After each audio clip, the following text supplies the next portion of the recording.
What do you mean he doesn't talk? Chaz calls from the back of the room. Like, ever? Why? Those are my questions, too. Ms. Levitt says there are many reasons someone might not talk, but she doesn't have any answers for us. All she knows is that his name is Reuben. He'll be new to our class, and he doesn't speak.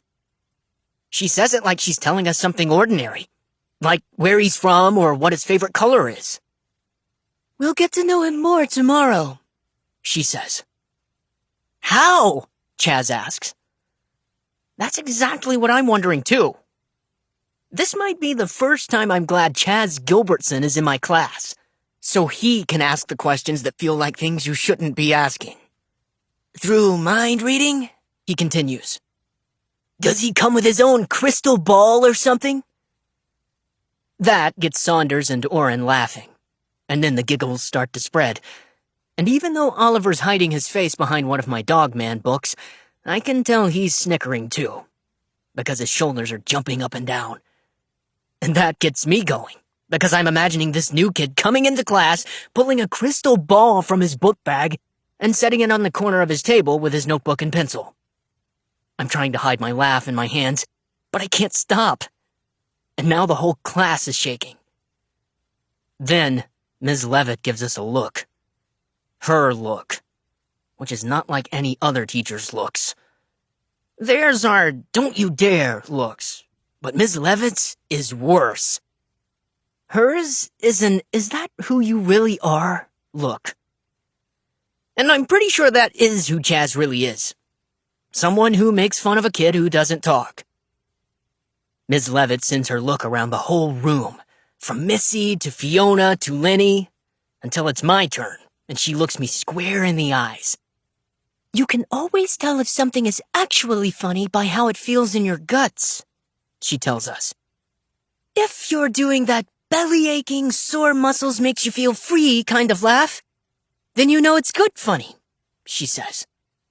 But if you laugh and then it feels like you swallowed gobbledygook, you know it's not. I cross my arms over my stomach and wish I could take back my laugh about the non-talking new kid and his crystal ball. I guess there aren't any benefits to having Chaz Gilbertson in my class after all. Because if he hadn't been saying all that stuff, we wouldn't have been laughing. And Miss Levitt wouldn't be giving us her look and making me feel all gobbledygooky. She taps her fingers gently on the table in front of her and says, That's why people say, follow your gut. Everyone has stopped laughing, and it's silent for a few moments. A few uncomfortable moments. So I stare at my hands. But then Ingrid whispers a question. Where's he from? And 100 more follow. What's he like? Does he use sign language? Never talks, like ever in his whole life? Or did he just kind of quit? Who quits talking? Ms. Levitt says again that she doesn't have any answers.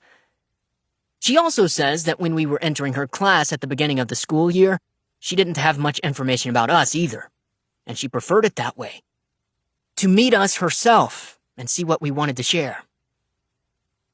Then she looks right over the tops of her glasses one more time, and into all our eyes, and says, We will welcome Reuben into our community when he arrives tomorrow. I nod when her eyes meet mine. Moving on then, she says, and hands us the directions for our next English project. They're printed on skinny slips of paper, and there are only 2 points listed for the whole assignment. Create something that tells a story. Due Wednesday, April 18th. Everyone shoots their hand in the air, including me. I want to know if we can make a comic, and if we can, I want to know if we can work with partners, because Oliver's way better at drawing than I am, but I'm the storyteller. Everyone's calling out questions like, how long should it be, and what kind of story? Does it have to be true? I can tell Ms. Levitt is listening, but instead of answering anything, she says, Why don't you read over the directions with a partner and chat about your ideas? As if that's going to help us at all. I turn to Oliver. What do you think? I don't know, he says, and leans in a little closer to me. But I got a message from my Uncle Toby last night, and he says I can invite a friend on our backpacking trip this summer. Oh, I whisper, and tap my pencil eraser on the table. So, who are you going to invite? I ask. Because even though Oliver and I have been best friends since pre-K, I'm not sporty like he is. I'm the kind of kid who gets book tans across my lower arms from sitting out in the sun and reading all summer. Which is pretty far from the kind of kid who backpacks for 4 days, 3 nights, and 35 miles on the Appalachian Trail with his Vermont forest ranger uncle. Oliver laughs and says, "Oh, come on, please." I sit up a little straighter in my seat and say, "You want me to go?" "You are my best friend," he says.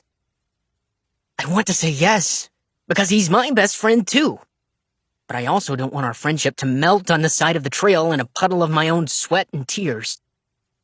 Then Chaz walks by on the way to the pencil sharpener and taps Oliver on the shoulder. 3-on-3 at recess? He whispers. Oliver nods and says, "Yeah, meet you on the court."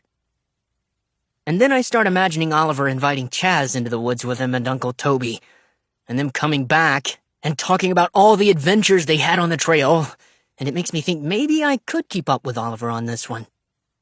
I might never be able to steal a basketball from him on the playground court at recess, but who can't walk in the woods with a backpack on?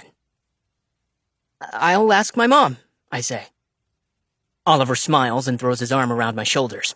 Even though we both know that this does not make it a sure thing, because my mom's 100 times more protective than his mom. She didn't even let me start riding my bike to school by myself until the beginning of this year, 6th grade. And if I don't text her as soon as I get here, she calls the school, and Mrs. Phillips announces over the loudspeaker that I need to come to the office to call my mother. If I had some brothers or sisters, maybe Mom could spread all that worry out. Oliver has 3 older sisters, and his mom started letting him ride his bike to school in 2nd grade. But all my mom's worry goes straight to me. The bell rings, and Ms. Levitt says we'll start making plans for our projects tomorrow. I still have 100 questions, but I pack up my book bag and head out the door. Later, in math class, Oliver finishes the Dogman book beneath our table and hands it back to me. "So good," he whispers. "New one is out today," I whisper back. And right when the spine of the book hits my hand beneath our table, I get the best idea ever for Miss Levitt's project. We could create a comic with a new character, one that's part Oliver and part me, like some kind of sporty, bookish, crime-fighting hero. And it's all Oliver and I can talk about through math class and lunch. But then, when we're getting ready for recess, I hear everyone chattering about the new kid again. The kid who doesn't speak. They're making up stories about why someone would do that, just not talk. Not ever. "Maybe he was born without a tongue. Or he was kidnapped as a baby and put in an underground prison and they just rescued him, and he's never even heard words before, and Miss Levitt will have to teach him the alphabet. Or a witch cast a spell on him, and until he kisses someone in our class, he'll be trapped without speech." Everyone says, "Ew," and then Chaz says, "He's probably just stupid." He kind of spits out that last word, stupid. Because sometimes Chaz is plain mean. Teachers never really catch him either, because his mom had him take this test in kindergarten to find out that he's gifted. I guess when you're gifted, you get away with things. I don't know about all that advanced and genius stuff, but I do know that Chaz gets good grades. Teachers always call on him.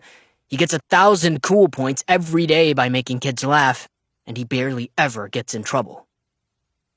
Ms. Levitt is the first teacher who isn't like that.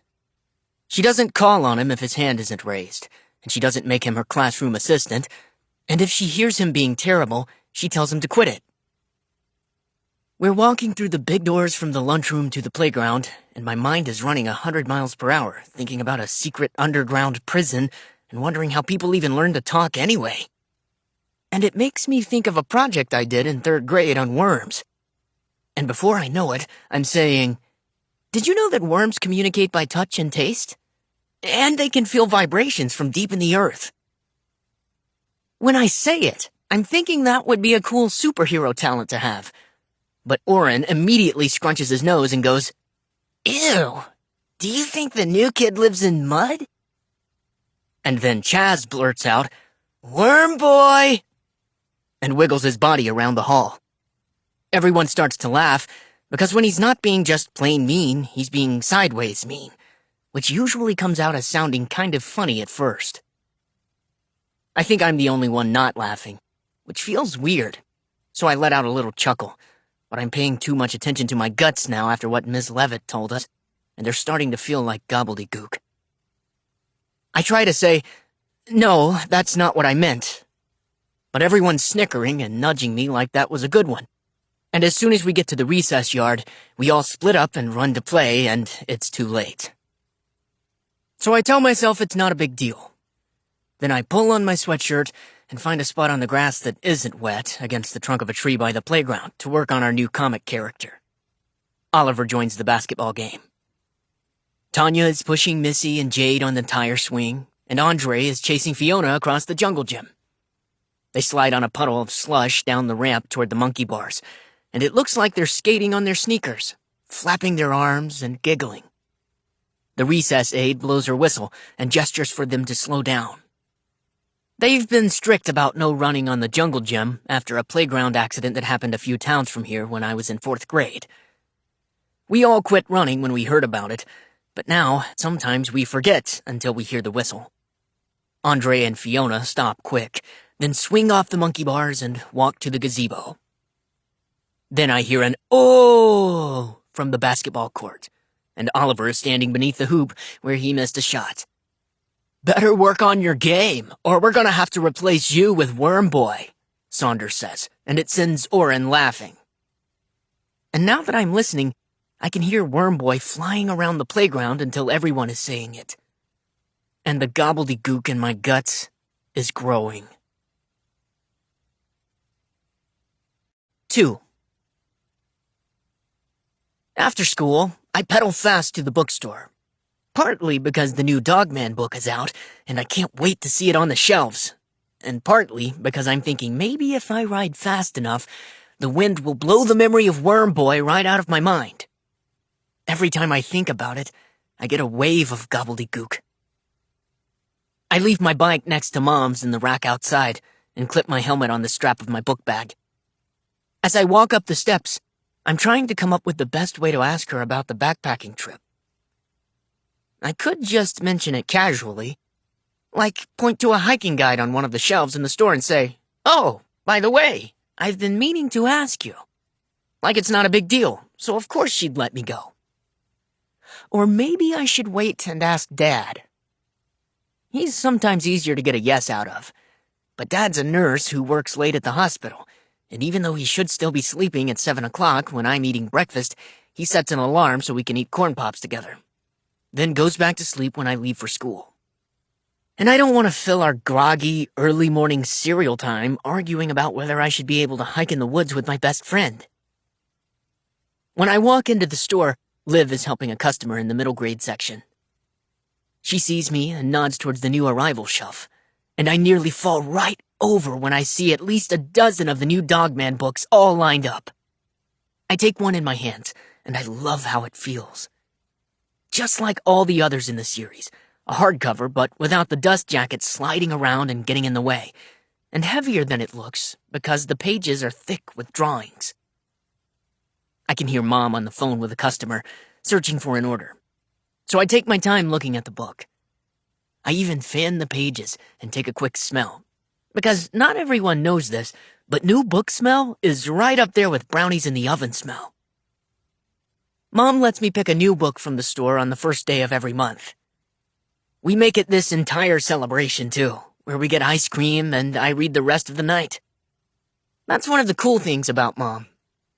But today is April 3rd, and I just picked out Haley and Comet 2 days ago. So I know there's no chance of getting this Dogman book today. Then I hear Liv say to her customer, "You know what? This sounds like a question for Gabe." She looks over at me, and I give a little wave. "That's me," I say. "I'm Gabe."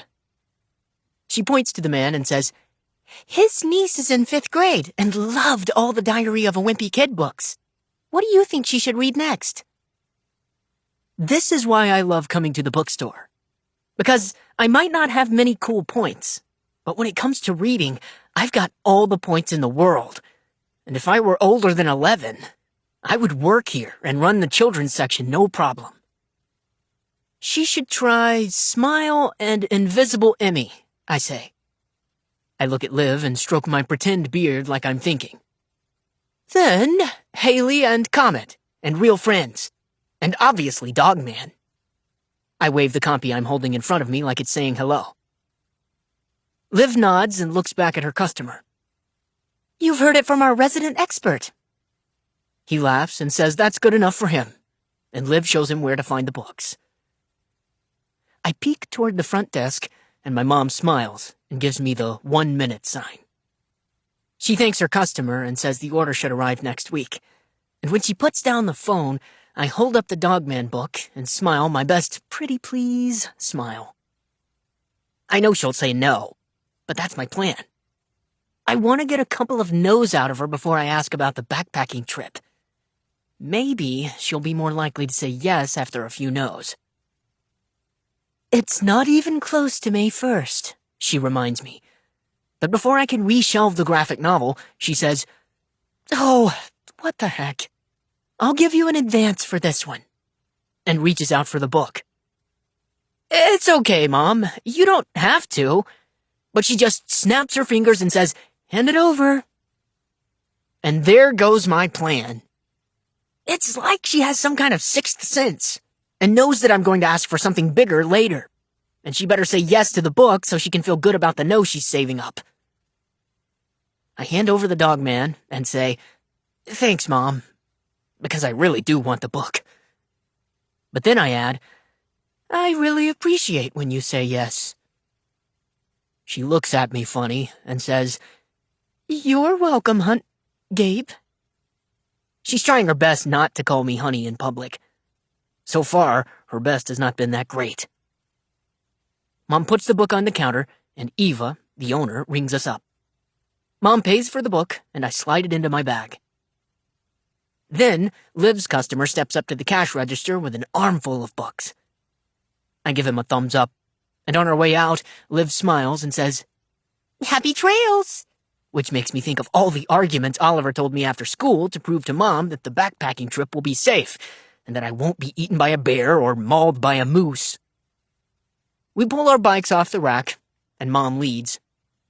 She makes an exaggerated left-turn hand signal at the intersection while I run through Oliver's points in my head.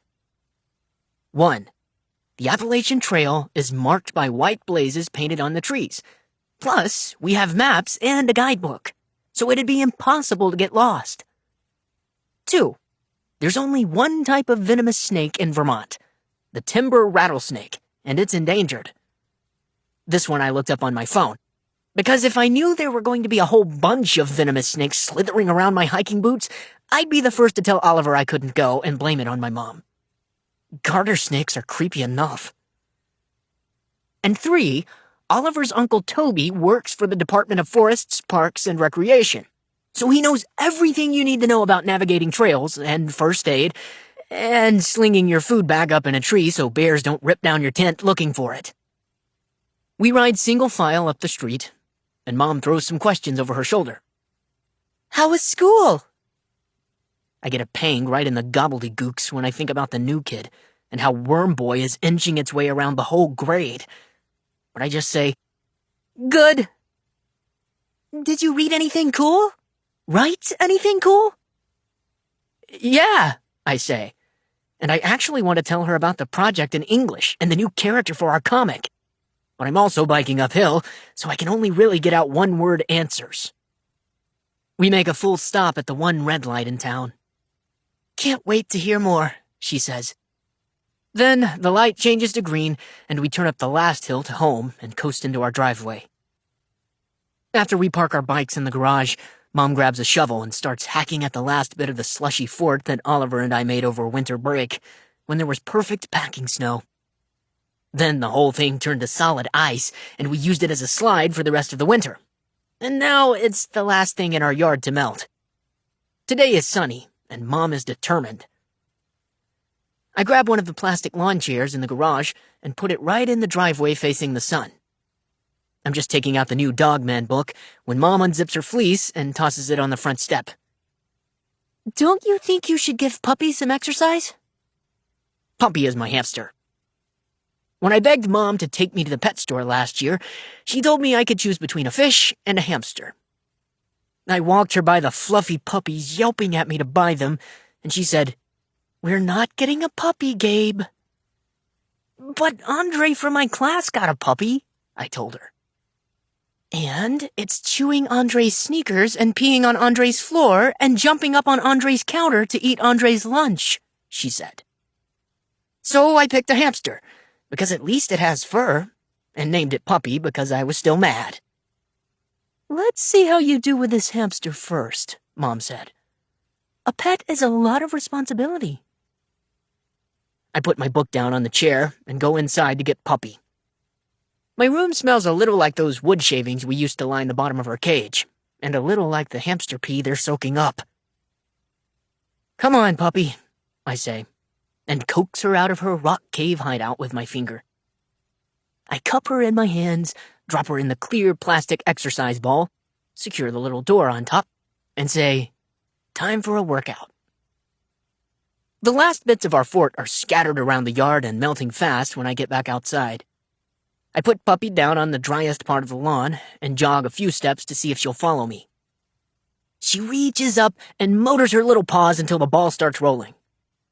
I loop around our birch tree, hoping she'll chase me, but she crashes right into the trunk. Then she rolls back a little, starts over, and crashes into it again. I sigh and wipe a little smudge of mud off the ball, then help her around the tree. I'm thinking how ridiculous I must look running around my yard with a plastic ball, and how much more fun this would be with an actual puppy. I give up and let her roam the yard and the ball while I sit back down with Dogman. Mom grabs another lawn chair from the garage and sets it next to mine. "Make sure Puppy doesn't roll into the street," she says. "I would never let that happen," I say. "I'm really responsible." Mom nods. "So, tell me about school." I skip the part about the new kid and start in on Ms. Levitt's project. "I hope we can work in partners, because Oliver and I want to make our own graphic novel, kind of like Dogman," I tell her. Except, instead of a half-dog, half-policeman character, it would be a half-Gabe, half-Oliver character. And we'd go around solving all these crimes where we have to be super sporty and super bookish. Mom laughs. "Now that's creative," she says.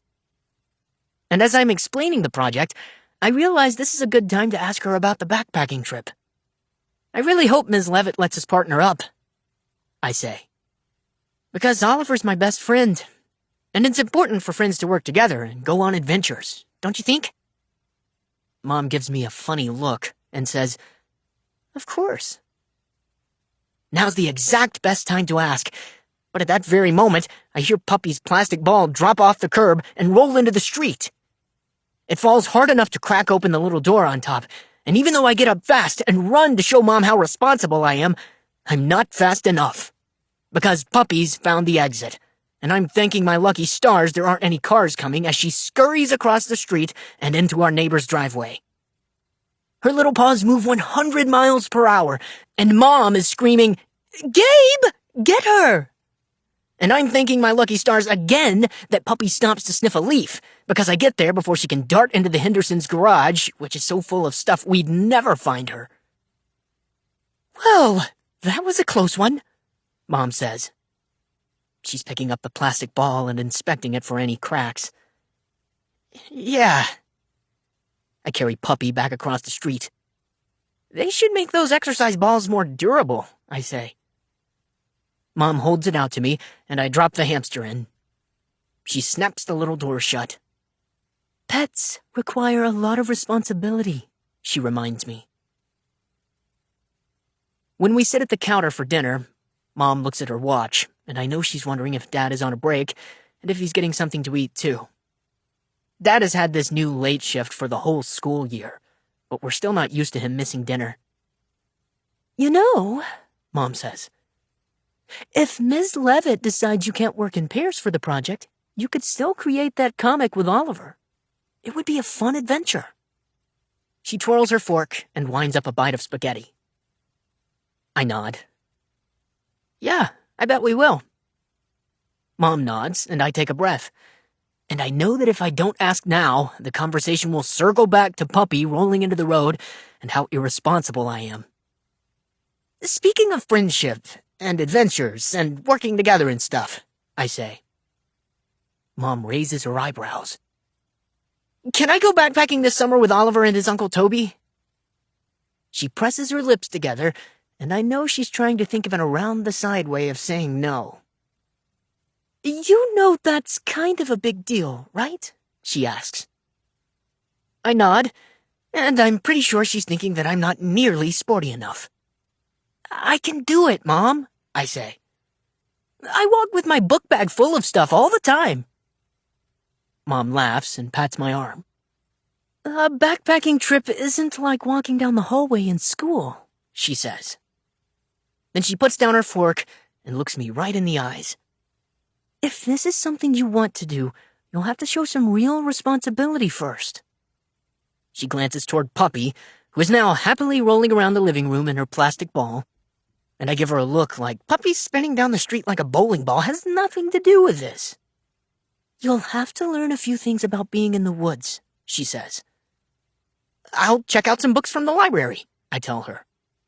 Guides and maps and first-person accounts from super hikers. She laughs again and says, You also need to actually go in the woods, Gabe. Get some exercise, try it out, see what it's like.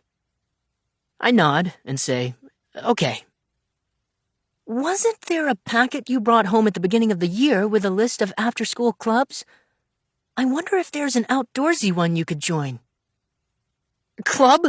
I say. I'm not a club kid. There's a bit of silence as Mom reaches for the Parmesan cheese. I pick up my fork and twirl another bite of spaghetti. I'm pretty sure we recycled that packet, I say. Plus, all the clubs are probably already full. They started in September. Mom takes a sip from her glass and says, You better check. So your answer about the backpacking trip is... She looks at me. Maybe.